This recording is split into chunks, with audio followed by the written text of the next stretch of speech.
All right, welcome guys. So this is Advanced Diploma Production, Will Production. And basically the Will Production class, as we all know, is about our maybe some work integrated learning. So you find ways that we can understand how your degree and all your practice and all your theories can come into practice for work purposes. So today we have Ms Onthatile Matshidiso as our guest, and she's going to share with us her experience of being a worker, working artist, and so I'll give you a big background, a brief background of Onthatile. Onthatile is a writer, actress, performer, and she has a lot of experience in writing for television, for short films, and for doing work. And I've known Onthatile in varsity, so as a facilitator, writer. So we've written, remember the sexual harassment? Yeah, Yes, series. yes. Yes. We did a sexual harassment series of little short films or short pieces. So those that we're also trying to turn into radio pieces now, so which has been exciting for us. So I know Tatila since my undergrad years, and it has been lovely to see. And I thought it was great for you guys to see how you can move from studying into the workspace and how you can integrate what you're doing in school into your work. Untatile, in the room we have our Advanced Diploma students, which is a fourth year program, and it's a mix of both. So the program demands that they must choose between directing and writing, but most of them are both actors, directors, writers, voice artists, movement specialist. And I think you are also that, right? I remember you're quite the movement ballet and all of that. So I think what we would like is a conversation, however way you want to structure it, around that process of how do you become this artist in the world, and how do you then also, I think part of the big question that everyone keeps asking me is like, sharp memory writing mo tlelaseng ya manje, how am I writing for these people? How do I get to write for these people? Yeah. And what is that shift from the writing for class to writing um for production, for brief, for a team, and also writing in a team. So a lot of the work that we're doing right now is writing alone and solo, and but the work you do is you're writing in a team with another people. So if you could have those kind of things. And then Okay. we'll have a Q&A at the end. So if you can leave out time, about 10 minutes towards the end, so that we can have a Q&A with everyone. Okay. But All yeah, right. everyone, so welcome Ms Onthatile Matshidiso. Hi, everybody. Thank you so much for this opportunity, Rufile. Not many artists get a chance to reflect on their body of work, on the different things they've worked on their growth, and also do it with an audience. Usually that opportunity is afforded to great artists, speakers, and people who've reached the pinnacle of their careers, often internationally. So I really appreciate this opportunity to speak about my process and my journey in my career, and hope that it can have nuggets of wisdom and lessons that you can pull from my experience. Okay. My name is Onthatile Matshidiso, and I'm a multifaceted artist in the performing arts. Okay, so I work across performance, writing, and design, and it's all in the performing arts. So I just prepared a little lecture about how my process became, or what it became as is now. So I'll start at my childhood, naturally. So the love for stories. So I realized when I was in grade 3, in a Catholic school, given a story writing task in class by Mrs. Vickers, that something was wrong. We were tasked to write a paragraph, but my story didn't want to end. I wrote in class, asking for more and more sheets of paper and more paper, carried on writing when I got home until I finished that night, feeling relieved and somewhat purged. that's when I realized I might be a storyteller. Mm. So ancestrally, like my home, I come from a lineage of spiritual people, spiritual healers. My maternal grandmother, Lobisa Dichaba, was a storyteller, and her stories told under star-riddled skies seared into me at an early age. So she told stories about, from a Setswana perspective, about the beginnings of the world, when rocks were soft, the creatures that existed, mythical birds, mythology, etc. And that influenced me from a very early age, mythology and storytelling. My grandmother Lobisa was also the keeper of records for her village, Suping. And she used to detail when children were born, their names and birth dates, so that people could refer back when applying for their ID documents, etc. She also made art, and her garden was an arrangement of succulents and desert plants, medicinal plants, etc. And later on in her dying stages and the end of her life, she started to paint, and she painted stained glass panels, panels of birds, beautiful birds, real and mythological. So I hope wherever she is, she's a bird, a colorful bird, a mythological bird. So as I grew up, naturally, I painted and drew naturally and prolifically. I was drawn to art, I was drawn to writing and fashion. And at certain stages in my life, I envisaged myself a fashion designer, and I draw and draw entire ranges. And that was funny to the universe, because later on I became a set and costume designer. That wasn't really my intention. But as a teenager, I'll go to my love of reading and writing, because I shifted this.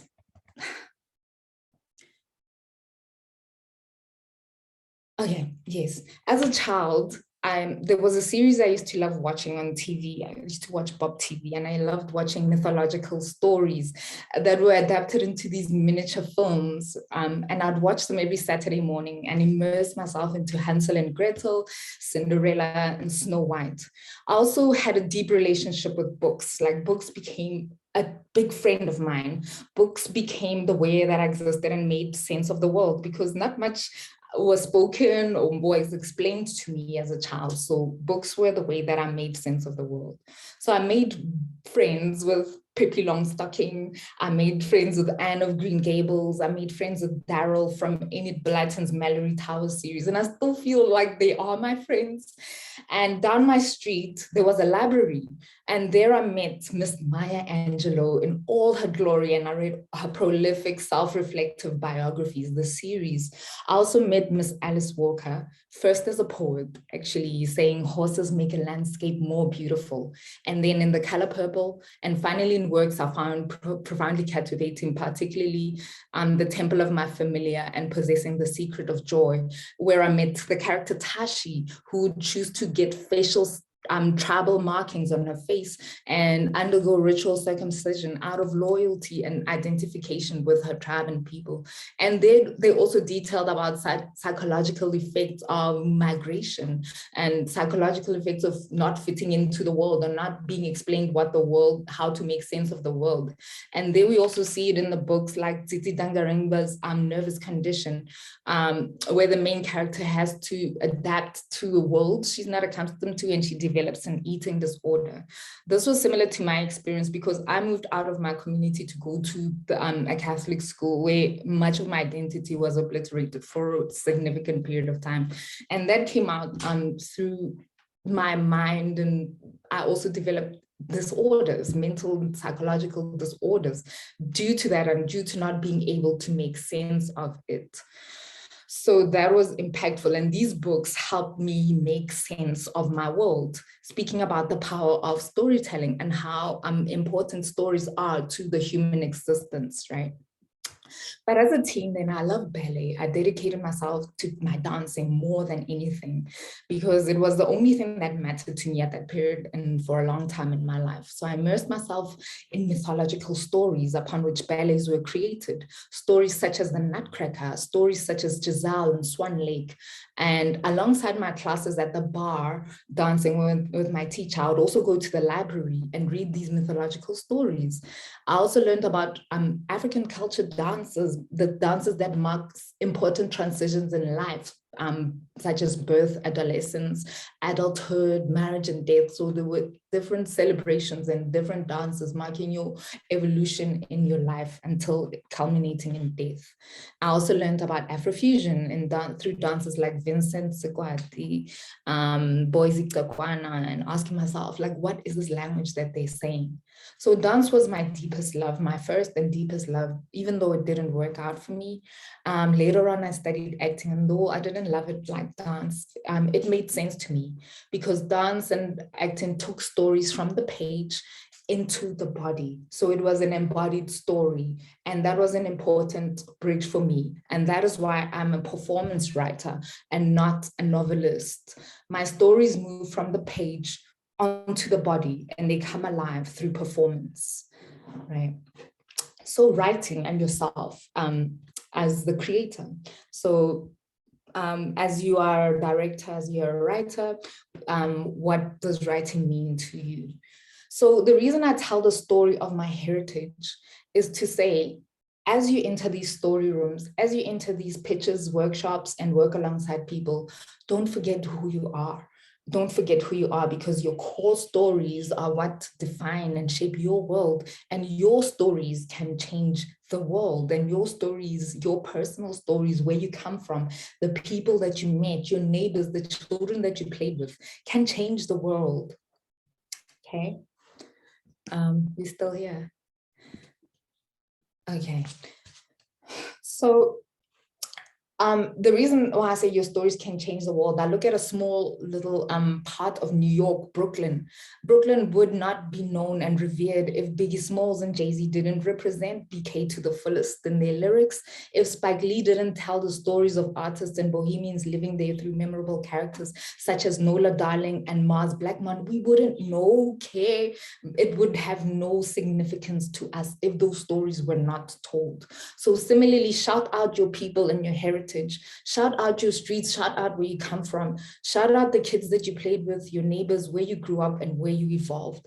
Shout out yourself and your experiences, the time that you felt your heart ache in love, the first time you saw death, felt the rain, real lived stories that have coursed your veins, been sweated out through your pores, cried through your tears, are what people attach to and resonate with. Don't lose yourself in rooms. So as a performance writer and concept creator, my source is myself, and it's an endless well. It's wide, deep, and magical. I add into it a lot. I research a lot. I read a lot. I watch movies, listen to music. I travel a lot, because it will always give me more and more if I nurture it and listen to it and not disrespect it. Yourself, your intuitive, creative self is a big part of your journey, the core of it. So listen to your ideas. As your ideas come to you and visit you, write them down, make voice notes, anything, don't forget them, and honor them by bringing them as most to life as you can. So whether that is putting them in a short story or composing a treatment or a pitch document, going full scale development into a play or novel, get those ideas out of you. Listen to your voice and listen to the ideas, because the more you don't acknowledge your ideas and don't acknowledge your voice, the less your voice is your creative voice becomes. So you have to get those ideas out. Your voice matters. Okay. So professional writing, the bridge from there on. That's another story, but just upon listening to ideas, also listen to stories.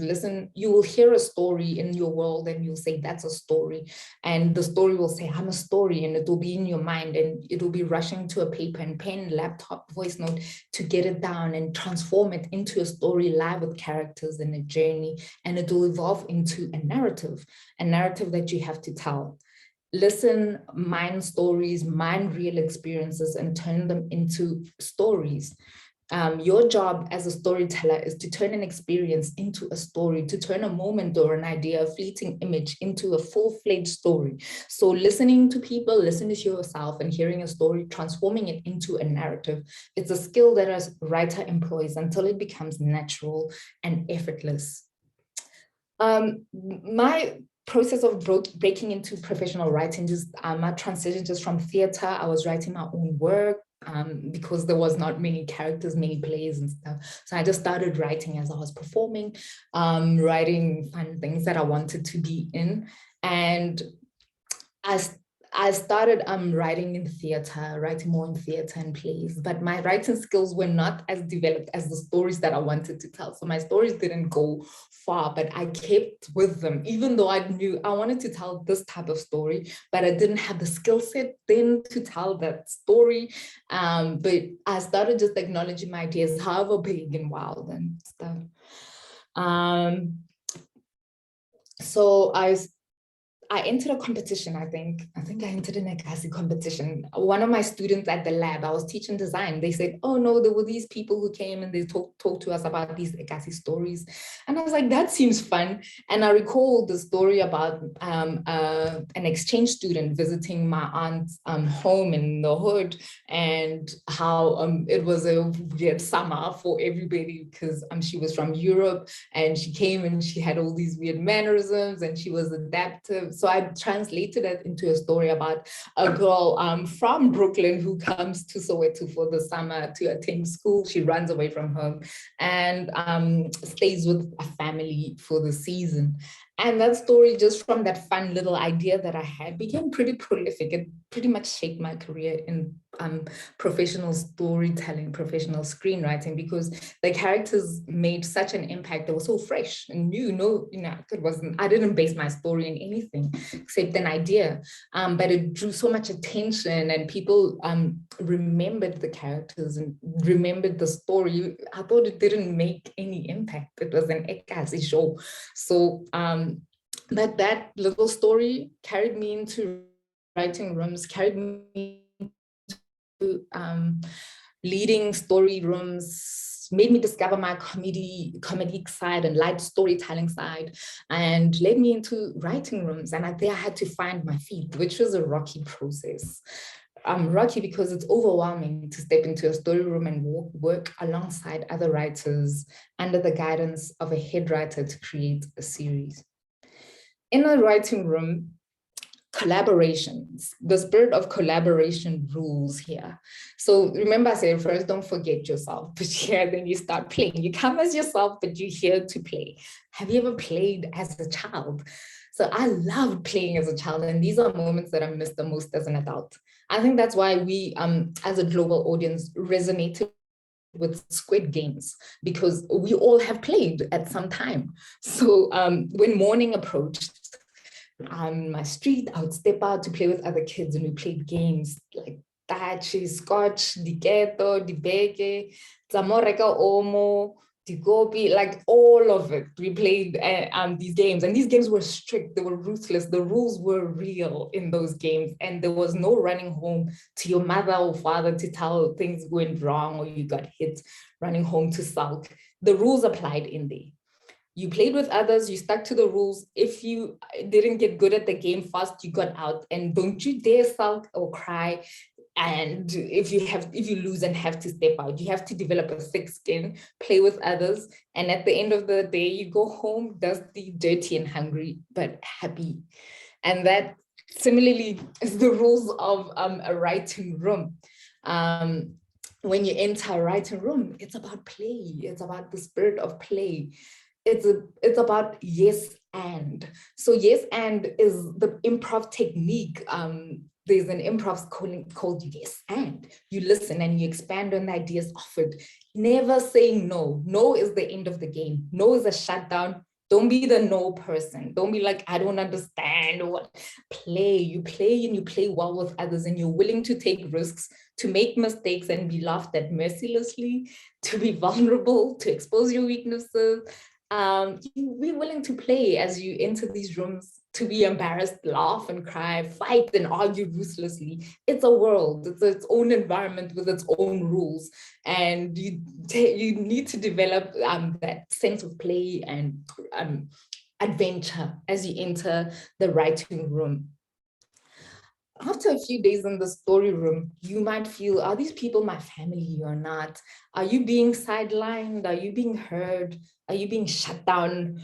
If you aren't being listened to, learn to stand up and leave the table, because don't crush your creative spirit for a paycheck, because the damage can be long lasting and pretty psychologically damaging. So if you realize that the environment that you're working in, because you as a writer visit many, it's like you're a visitor to many houses.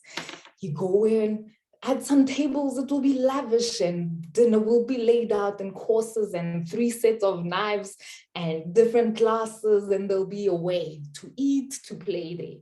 Then you'll go to the other house and it's you eating chips from a paper packet on the floor, right?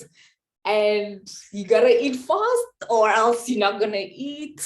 The rules of that room don't apply in this room. You visiting different houses and you gotta learn how to play quickly, and realize, whoa, am I safe here or not? And if you're not safe, leave. There'll be more rooms. But if it's crushing you and it's not your environment, you don't feel at home and you're not playing well, learn to leave early, and don't crush your creative spirit, because those wounds last long and they're pretty psychologically damaging. And writers tend to encounter these because you visit so many houses. So you have to self-reflect as you get into these spaces and observe if you're comfortable, if you're being heard, and if it's a safe environment that you can feel creative in. And if not, you gotta leave, because it can become psychologically damaging.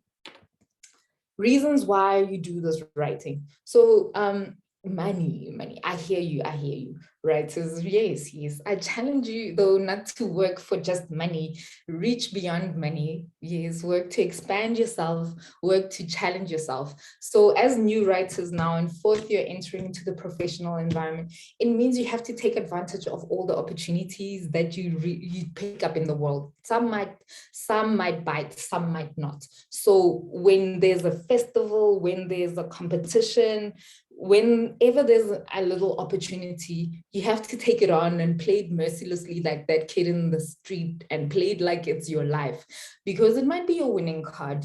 You won't get a formal job interview. There are never posts for writers in the world. I've never gotten a job really from submitting my CV in all these years that I've been working. Never. It's about entering the play. So once you enter your first playing game and you play well, somebody will notice that you play well, even if you don't win. But that preparedness, willing to take risks, your discipline, creativity, and working well in the room or working well with others or by yourself, your talent will be noticed, your talent will stand out and it will be noticed, and it's up to you to build on that talent to create a career, right? So I was talking about money and saying work to expand yourself and work to challenge yourself, particularly now in this stage. Create works of your own. Right now you have social media at your advantage, and people consume media with a hunger, a ferocity unmatched. So there might be a space for you to create a podcast. There might be a space for you to create a blog, create video content, just tell us stories maybe. There might be spaces for you to tell your stories in any way or format, and it's pretty democratic. You might find somebody watching your story who might be pretty key to your growth journey. So work to expand yourself and work to challenge yourself.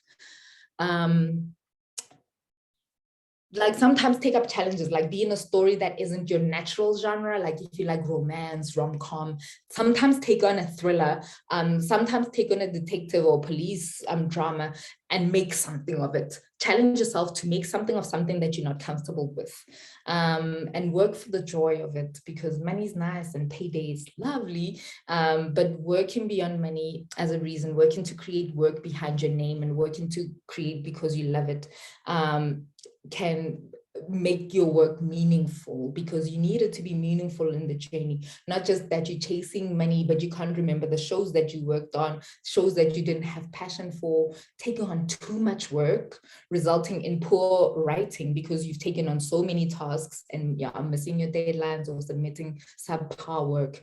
It will affect your career negatively, so don't get caught in that. But on the converse, work for money and be paid fairly. because the industry and production houses in South Africa particularly need to change their policies from apartheid-informed ways of working, where you'd find writers, performers of color were paid wages of 50 rands for being in a 13-part series, never paid their royalties, never credited well, and not living good lives and dying miserable. So we have to challenge ourselves to change that in our lifetime now. New writers, you have to challenge yourself to advocate for a healthy working environment where writers and creatives overall are paid a fair living wage, so that they can work on one show at a time and give it their all instead of multitasking, so that they can have a life from the work that you make. So I encourage the new creatives to advocate for a space where you can earn a fair living wage. So that means when you get that contract, get your lawyer friend to look at it so that you understand what you're agreeing to. Question those clauses that you're signing. Talk about how much you're getting paid with each other so that it's not a secret. It's not a secret how much you get paid, because by talking about how much we all get paid, it becomes a standardized thing so that people can't pit you against others or charge you lower than another, knowing knowledge is withheld about your rights as a creative. So join the guild. Don't forget that, form a union. Creatives need to unionize because the space of entertainment and the arts is a $1 billion industry in South Africa. It generates a lot of income, but the well-being, the financial well-being of creatives is not good. So by unionizing, uniting, and making this a professional workspace, your well-being, your financial well-being will be looked after. A fair and safe working space where creatives can earn a living wage and earn royalties from the work that they've created, be credited, be wealthy creatives, not perpetuating the history of disadvantaged artists. So I encourage young artists to, with their fiery spirits, to come together and unionize, right? Then I move to technique. You're writing professionally. Writing professionally is a technique. A writer's language, you speak in words. A writer speaks words. Reading, I spoke about reading as a child and as while reading as an adult. Self-reflecting as well, writing. So as a teen, I journaled. I journaled a lot, and over my 20s, I filled out so many A4 hardcovers with thoughts that didn't make sense, ranting about boyfriends and school and parties, but just those journals made me comfortable with language. So as I wrote more and more in my private world, I became comfortable with language, writing without limits. So I didn't limit my writing. I just wrote as a way. I enjoyed it. It became a way of a technique, a skill that I enjoyed. But technical writing, when you move into screenwriting, storytelling has a formal technique. Why? Because your writing as a document is an important beginning of a long process. The writer's document will shape a lot. They will shape budgets, structure, castings. Your document will build sets. Your document will determine locations. Your document will hire crew and cast, directors. Your document will make people create worlds and characters and tell stories. Your document will reach audiences and ultimately make some form of impact. So structuring that document requires careful, intentional choice in words, impeccable writing standard, understanding of what screenwriting is. So it's a very intentional process, and understand that when you're writing that document, it's the beginning of a long process, long-standing process. So it's an intentional process. So it will take you long to become a good, consistent screenwriter. You might be a good writer at the beginning of your career, but you will need to create that over and over again, or you might struggle at the beginning and build up on it. Creative practice is important, that you write and you read and you keep on writing. Maybe you might be good at the beginning, right? Or you might be, you might have been good because you had creative energy, innocent creative energy. Nobody influenced you. Nobody had judged you as yet. But your consistent, good screenwriting career needs you to look at different techniques like Aristotelian storytelling, which speaks about the 3-act structure. Aristotle speaks also about his thoughts on what makes a hero, and the hero is a key character in screenwriting. You know, it's your main character, your lead. So understanding how people approach this character called hero makes your story good, because you know that your hero must go on a journey. So Aristotle spoke about how a hero must be somebody that the audience can look up to. So they must have certain qualities that make the character stand out from ordinary people. And the hero is also faced with challenges. Joseph Campbell speaks in the book, The Hero with a Thousand Faces, detailing the steps of a hero's journey, upon which much of Hollywood storytelling is based on. So it's not a complicated process, this hero's journey as it's spoken of, because it's about folklore and mythology, leaving your people, going to another world, facing challenges, overcoming the challenges.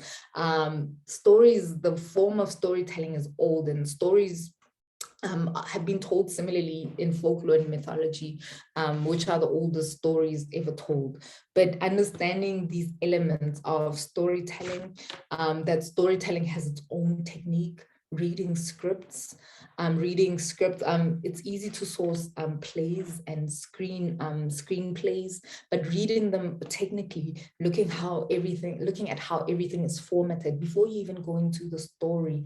Take pride in the work that you create, and make sure that that finished document that you create and will go into other people's hands is well prepared to the highest standard that you can find, that you can create yourself. So intentional, impeccable, knowing that it's going far. It's not going to one person. That document will exchange hands, and you want it to make impact as it touches somebody's hand. So learn to use those words, learn the technicalities of the screenwriting and playwriting, that it has its own techniques and forms. It's an art form in itself that you must learn and put into practice, right? So for the director, I'll speak about my career as a designer, set designer, discoveries over my careers in costume sets and props, designing and musicals, plays in youth theaters, as well as crewing on film sets. Because the creation process, as a director, as a writer, you are making the world, you are creating work. So I'll reflect upon my experiences as a designer, hoping that you might find something of use in it. So the creative curiosity. So there's this quote that Steve Jobs had, stay hungry and stay curious. So there's no point as a designer where you know it all. Each project is an opportunity to learn and refine, to discover and create anew. So I spoke about what's the designer's personality. The designer is humble, because the designer's lessons will come from different people from all walks of life. Experts will not be in suits, they'll be in overalls. You will interact with people from upstairs, like directors, and downstairs, like crewmen and people who work with tools. But you will need these people to achieve your vision, and you will keep going back to these same people over and over throughout your career. So it's all about creating relationships. In this field, it's about creating relationships. And as you meet these different people from all walks of life, try not to ruin these relationships. Be humble and respectful. You create like a neutral approach to people where you are learning from them, no matter where you meet them or how you meet them. You'll meet people from different walks of life. The designer is also unrelenting. once you set off on that vision and you decide on the vision, you make it into reality. You don't give up. You don't get sick of it. You don't get throw in the towel. You pursue that goal until it's standing. Obstacles will pop up. They will pop up. Time and money are the first obstacles that you will encounter. You'll apply for funding for a festival or a show that you want to create, then they'll give you half the budget. Time, you won't be able to pay your actors to rehearse long. You won't be able to have a long creative process that you'd like. You'd have 2 weeks in a space instead of 6 weeks or a year, which used to be minimal, right? So those will be your first obstacles, time and money. They don't change. People and spaces, right? Each theater that you go into, each production house that you go into has its own rules. Remember that a meal looks different with each house. Now with theaters, let me speak about theaters, that most theaters don't have workshops. Most theaters don't have crew. And if the crew's there, hey, they knock off at 4 p.m. Hey, they'll leave you there in the lurch, wanting to get your stage painted. Getting your budget is an issue.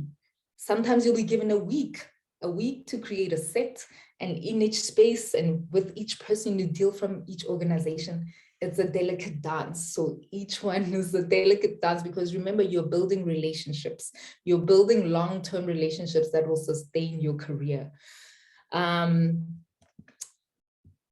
And as well, you're not just a visitor, but you're expected to form relationships and feel at home pretty quickly. So expect obstacles. It's not a fluid process. You approach it with that playful spirit of that tough kid in the street wanting to play, right?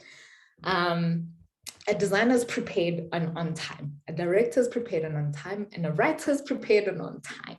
You are organized and prepared for all situations, but you're willing to change. You're flexible. And in case A doesn't work, you've got B, C, and D. You gotta be a bit wild, because nothing goes as predicted. You're brought in to create, to visualize, make real. You're a storyteller, right? You're not a dressmaker. You create worlds. You're not there to arrange furniture. So this is for the set designer. You're there to create, to tell stories. So this world, the stage, this black space is your canvas. Don't be safe. You got to banish that fear and take risks and give yourself space to create, not to please, to create, not to please others. It's about creation. Your limits will be tested in this industry overall. You'll get cold, you'll be hungry, you'll be hot, you'll be angry, you'll need to use the bathroom and use it 2 hours later. You'll sleep less than ever. You'll paint an entire stage on your own until your hand trembles involuntarily days later. Your clothes will be ruined. You'll carry huge bags. Your flat floor will be paint splotched. You'll never get a manicure again. You'll walk and drive to places you haven't been, like Alex taxi ranks, searching for old taxi seats, seeing giant rats, and negotiating with taxi drivers saying, please, can I exchange my new taxis for your old taxis, and still not get them. You'll go to my in search of sangomas costumes, accessories, and see men unloading a falcon and have to keep a straight face. You will visit old Italian tailors in the middle of town in search of a pinstripe fabric. You'll find different things. You'll travel far and wide, sometimes to dangerous places. Sometimes you'll have to, if you ask for something and somebody says no, you might have to steal it. It will be rough. It will be magical. You'll cry. You'll feel sorry for yourself. You'll laugh deliriously, sleep deprived, right? But hopefully, and this I wish for you, is that you will travel internationally to theaters and festivals, film festivals. You'll wear beautiful gowns. You'll receive awards. You'll be well paid, and your work will be remembered, right? So this I really hope for you. One of my amazing discoveries in my journey is teaching. I started teaching immediately after I left varsity, and I have taught amazing creative young people on their trajectory, in their career trajectory. Thank you to the Market Theatre Laboratory, which I have loved, and it has been the most transformative journey of my life. And in teaching young people, I found my tribe, because I was able to forewarn them about the industries, and also create an environment of creativity where they could experiment and create and not be afraid of pencils, crayons, etc. pains. So the journey will be tough. It will be tough, and you will be misunderstood, but it will be beautiful. So the designer slash the director slash the writer, they drink from different sources to create. There's no single well that the designer drinks from.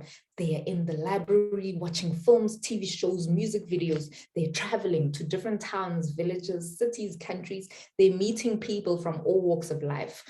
They're exploring environments, your eyes, you are seeing things, you are absorbing and making sense of it. You're creating this internal library in yourself, a museum. You're studying history, you're studying religion, art, you're studying sculpture, paintings, you're listening to people, right? So don't rely only on the internet as your source.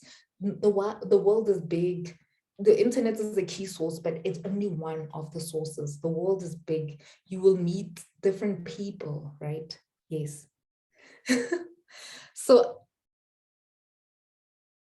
okay. So as a designer, I've learned so much by just walking around, learning, seeing, observing, and also I support my artistic process by social media, like by Instagram. I follow very interesting people, YouTube, Facebook, creatives, illustrators, collagists, painters, paper sculptors, fellow set and costume designers, directors.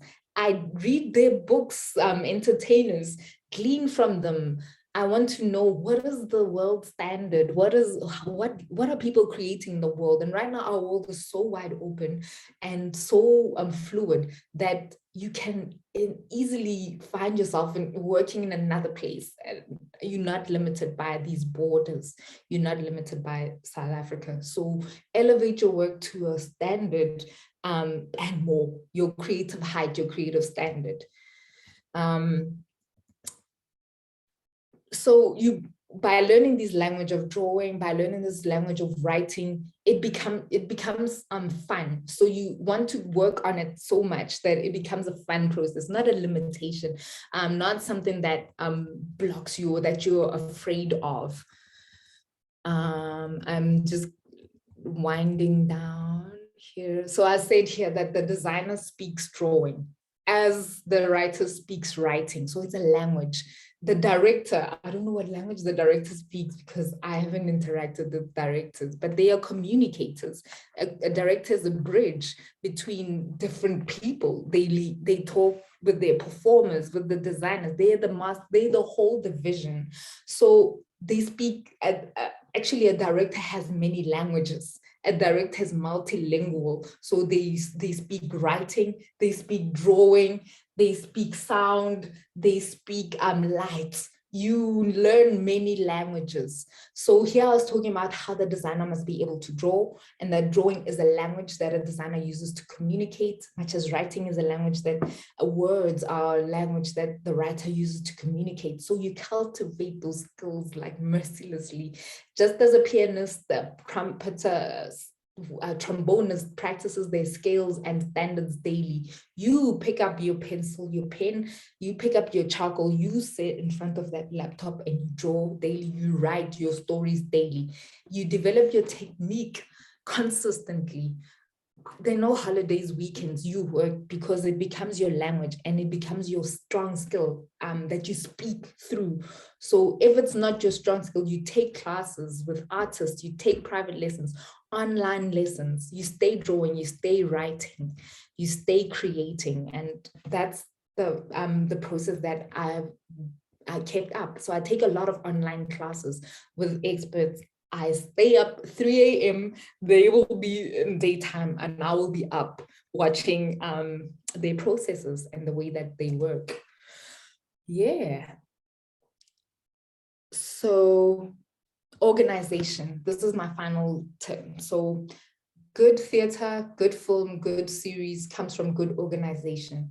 So although each production and each company works differently, they all have some type of organizational structure. Do your part to contribute to the organization of things by being ready, be prepared, communicate, I said, as a designer, I talk to my director. I talk to the creative team often and thoroughly. I voice my concerns and questions early in the process so that they get used to my voice. It's not a new thing. It's not an alarming thing later on. We start to talk. We start to learn how to play, to listen to each other, not in the production week when tempers are high and emotions are strained. So also as a designer, I said, you talk visually. You talk with drawings, trial sketches, references in hands. You talk with a sketch. You talk with a piece of fabric in hand. You talk visually because you in the body, if you view the process as a body, you are the eye. So you visualize the ideas. So your skills of visualization must be strong, right? So overall, I think that's what I could take mostly. It's like about playing. It's about refining your technique. It's about not forgetting who you are. And it's about, playing and communicating with others because it's a creative process overall. That's that. Mm-hmm. Mm-hmm. Thank you so much. This was awesome. Wow, it was awesome. It was really awesome. I think what is really for me, what's stuck is, and I think all the other people will get me upset, but I think formatting is very important. I like Okay. that. As a teacher, I'm just like, yes, say it louder for the people at the back. It's not going to end with me, it's going somewhere. So making sure that your work is really, it's not just about neatness, but that the presentation of it. But more importantly, I loved what you said about bringing yourself into the room, bringing your people, shouting out to your community, shouting out to your people. And I think that really resonates for me Yeah. because I think we were taught so much in varsity to keep our people out, to keep yourself Out. out, to change your, to change your tongue, to change what you're thinking, to change your storytelling, to shift so much about yourself that you've learned so much about staying out that it is such an important thing to try and to teach that, to say, bring all of you, bring your stories, your people, your rituals, your beliefs, your healing practices, your jokes, your quarrying, Your jokes. your Because we jokes. love something else. We laugh at other things that people don't hear. You know? Yeah, like the quarrying. So last year, I remember that when they were in third year, we had a class called prose and poetry, and part of the class I was trying to push it towards a comedy training, and it's to bring like comedy for us is not the same as stand-up comedy as it is. It's quarrying and It's what are survival. It's about making yeah, life. When you're in a miserable place, you make a joke we because make that's all. jokes. Yeah. And yeah, and the beauty of improv. And so thank you so much for bringing that also, that the idea is in the room, in the place, you it's yes and it's always there. And across the board, I think it's for writers, for directors, for designers, for everyone. It's what is the idea in the room? And yes, and I'll lean into that idea and let's go. Where are you going? I'm going with you. And thank you, man. Woo! Woo! All right, guys. This is me. I will Nal Tati will go on. Remember, um, questions, thoughts. What are you sitting with? What are you left with? And as we said, like sometimes you may not have a question, but you might just have a comment. You might be something has struck in your head. Something is like, oh, this is so yeah. So just share with us, anyone, and you can write if your mic is not working. You know your mic is not working. Just write in the comment section. Otherwise, speak up and raise your hand. Speak. Jumela, Yeah. Jumela. Okay. I'm running out of data. I'm gonna have to leave. But I have so many things. But I just want to say thank you so much. You have been such an inspiration.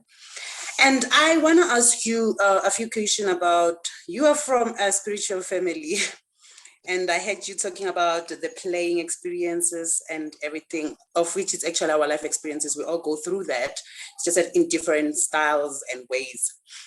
Can I ask you a question about, as much as you spoke about the spiritual part, did you ever consider writing the dark side of it instead of the bright side of it? Because I feel like a lot of people now, or a lot of people actually focus more on the brighter side of it instead of talking about the dark side of it, of which like we hide a lot of things which we come across from our families. We cover them a lot. because, you know, it's family and everything. So as much as you're spiritual and your spiritual life has been guiding you through the process of where you are today, I was asking about the dark side. Have you ever, or have you written about the dark side, and where did that take you? Because it's a lot. I can't say that I have, because I just viewed myself as a light. I love light and bright and colorful sides, but I feel like it's important to tell the story in all its facets.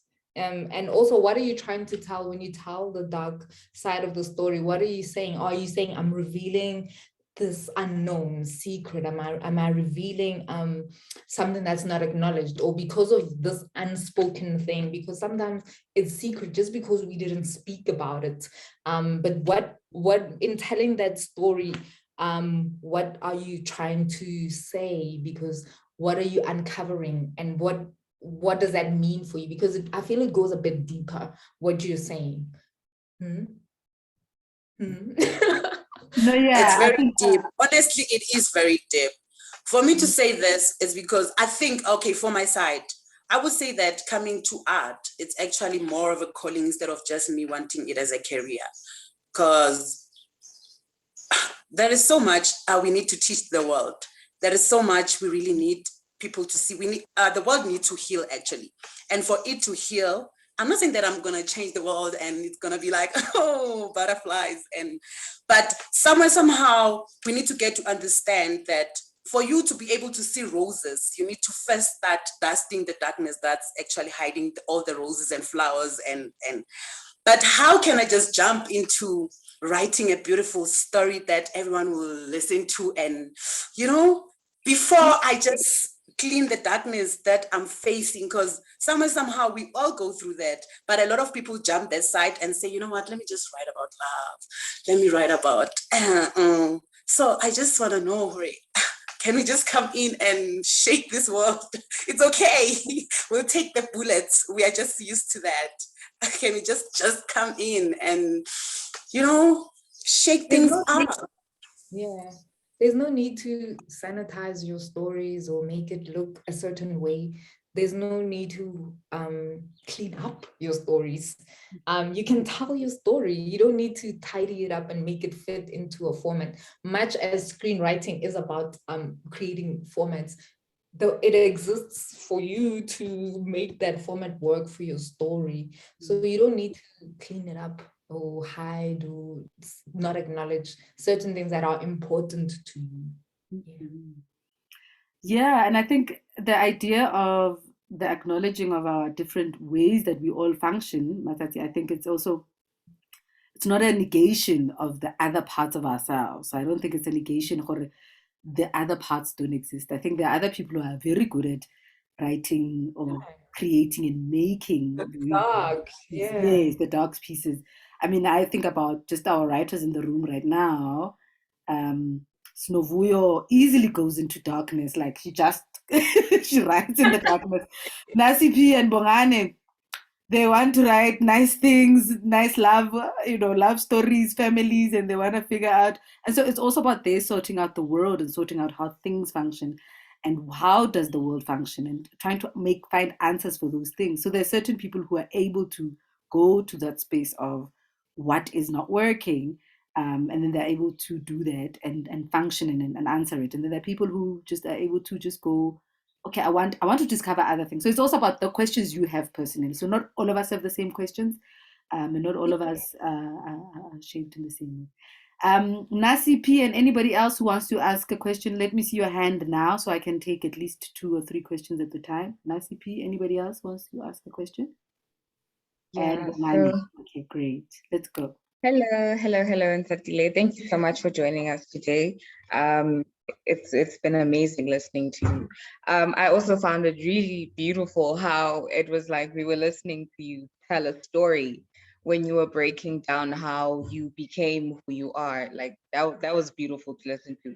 And you reminded me that I nearly got beaten up for not being able to drink 2 liters of water because we were playing a game called Twinkie, and the commitment we have to put in at a young age. But now I think in the bigger scheme of things, when I have to look at it today, now I want to think of it as, actually, that was really violent. And was I supposed to learn anything? And if I was, what was the lesson? Because right now I just feel like I should have walked away. What was the building moment? And I think as a writer, we get to points where yes, I experience this thing. Yes, I see it. But at the stage I am of my life, is it a point where I can receive it? I can learn from it. I can create something out of it, because like it's like having to look back at a trauma now. It's like, okay, now I have to recall how it made me feel. I have to find the finer details of why someone would want to listen to the story, why someone would want to engage with the story. Who am I telling the story for? Because I nearly got beaten up, but I didn't, because I drank the water, So it's like, it's an interesting thing to go through. Yeah, that's all I want to say. Thank you. Very true. Very true. Childhood hate. Yeah. Bongane.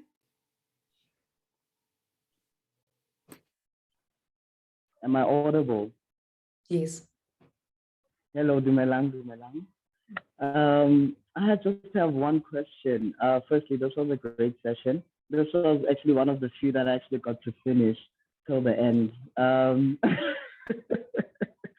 So what I just wanted to ask was this, man. The communication as a director, because I just finished a piece like 2 weeks ago. Actually, it's last week. Yeah, last week. And what I realized was there is nothing more important than from the beginning of rehearsals to communicate with the actors in terms of engaging, listening to one another in a separate space, and constantly after explorations reflecting on what you have done is nothing more essential, because it puts us in one psychological state of mind where we are able to share our experiences. Okay, there's someone. Okay, where we are able to share our experiences as one. And I realized that if we do not speak about it, and also I realized maybe it's in our Black community, or maybe it's just in our youth, our attention span is so short because we are constantly trying to move on to the next thing, the next vision, the next scene, the next this. You end up not having time to pause and actually reflect on all you have done and what led you to do it and what is next. So I really think and appreciate the fact that engaging is one of the forefronts of being a director, and understanding the communication of being multilingual as a mediator between the writers, the actors on stage, to what the audience sees. So that is one thing I appreciated. And I don't know if there's something more you want to add on the engagement part, but I really feel like it is one of the things that should be heard and talked about. Thank you. Well, the director bears a lot of responsibilities. When you assume the role, you are assuming a lot of responsibilities, mainly creating a space of a safe space for creation, for a safe space to create. And yes, there is an outcome at the end, but while you're creating, in your process to creating, how is the environment that you've created? And you're very right about communicating and encouraging open communication and clear communication from early on in the process, so that your actors' creativity feel safe to communicate their ideas without risk of any form of, I don't know, ridicule, or not being heard, or not their concerns not being heard.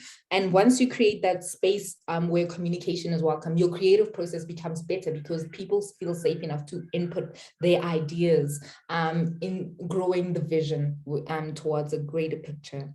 So yeah, creating that space and the responsibilities you need. Maybe you should reflect on what are the responsibilities that the director faces. What personality traits should the director cultivate?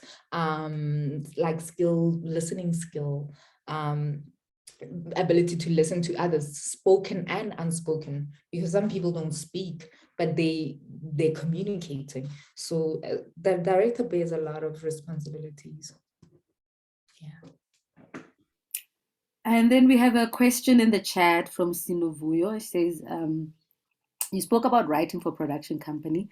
how is it writing with other writers? That's the first question. And then the second part of it is, how do you deal with when you write a piece for a production and the head writer says, nope, that's not it?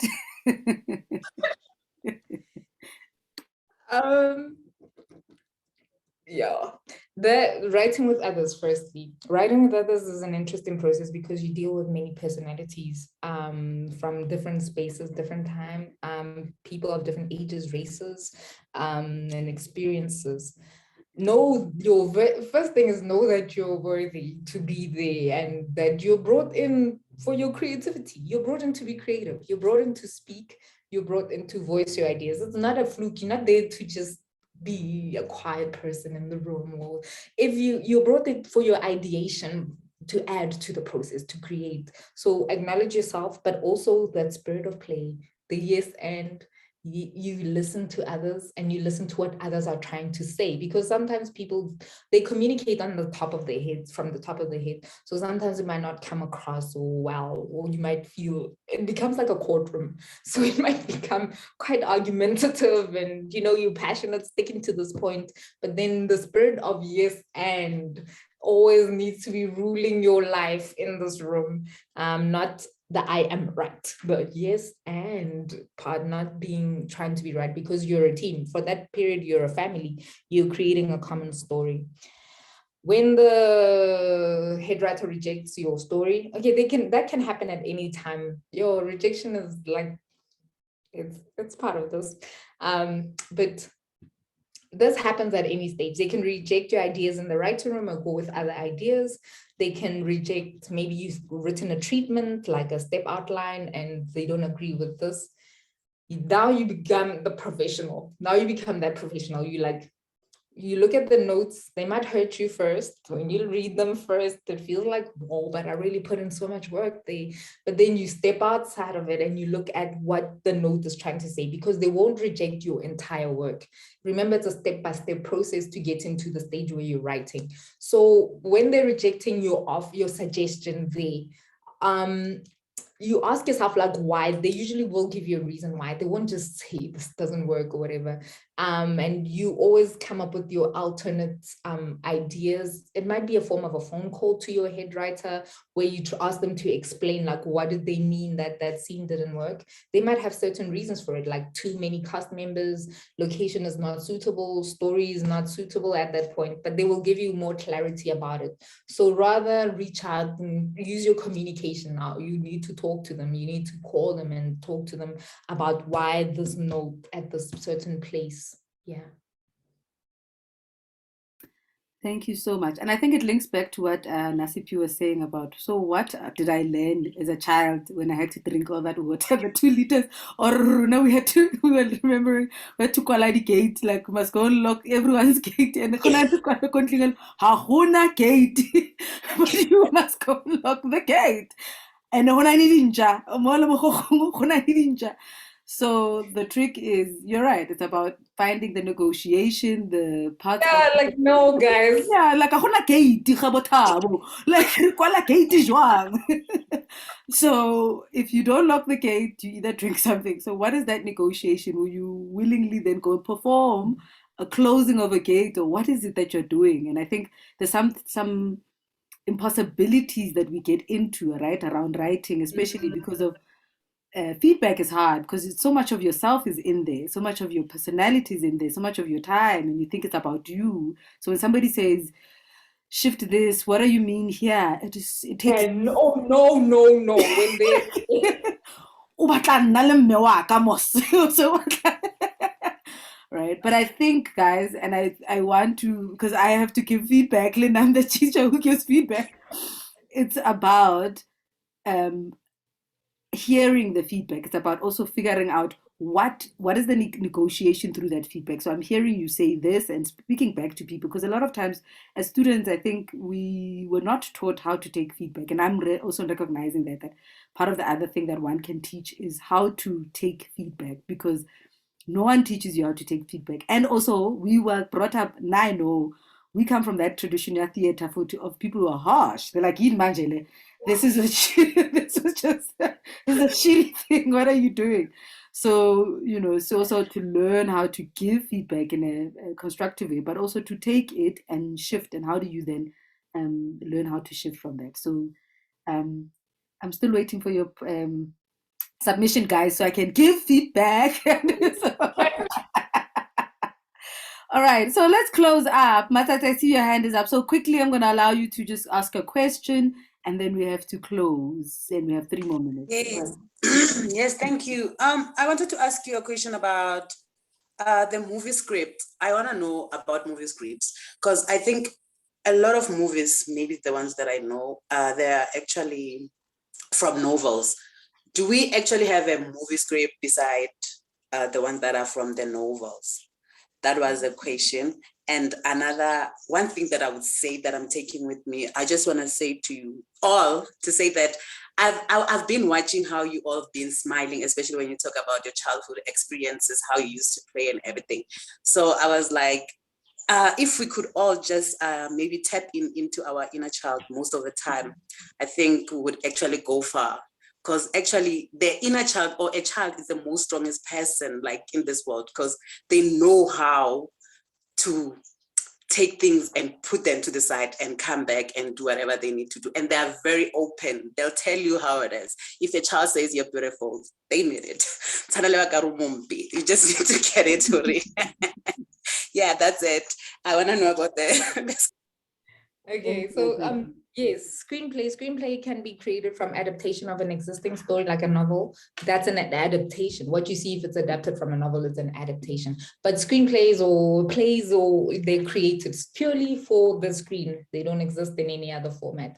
So some can exist in a novel form, but they have been adapted into a script. That's called an adaptation. Usually you'll see on the script it says based on or adapted by, and it's usually not even adapted by the same writer. It's adapted by a screenwriter who took a novelist idea into a film format or a series format.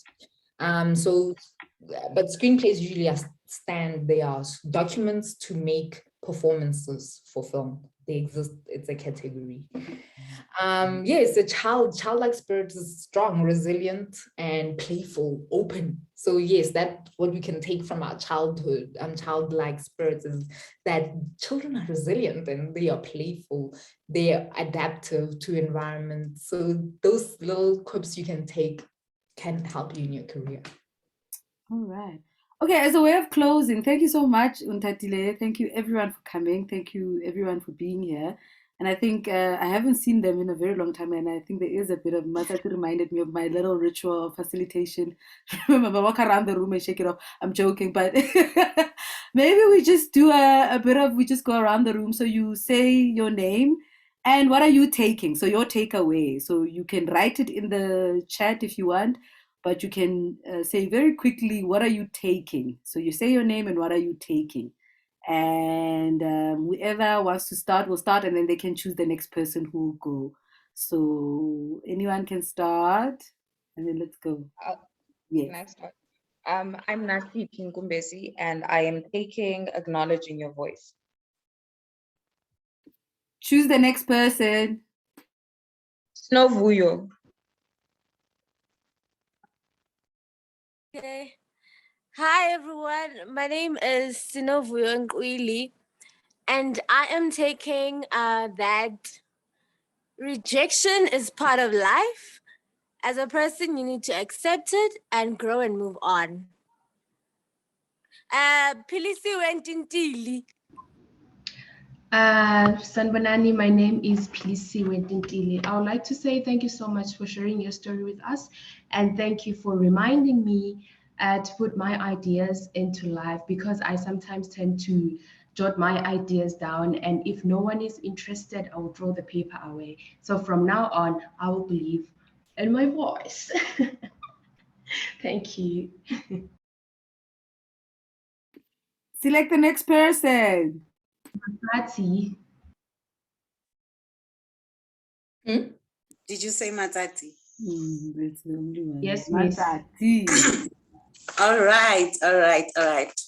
My name is Matsati Mukhobanama. What I'm taking with me is that You spoke about visiting different houses, trusting your intuition, listening to your inner voice, and feed your inner child. And also you talked about creative curiosity. Each project is an opportunity to learn and grow, discover the new. That's what I'm taking with me today. Choose the next person, Matsatsi. Oh yeah, Siki Wangani.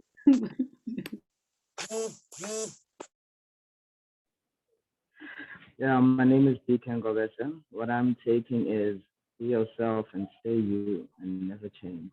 Thank you. And choose the last person, Bongane. Oh, there's still another person. I thought I was the last person. Refiller.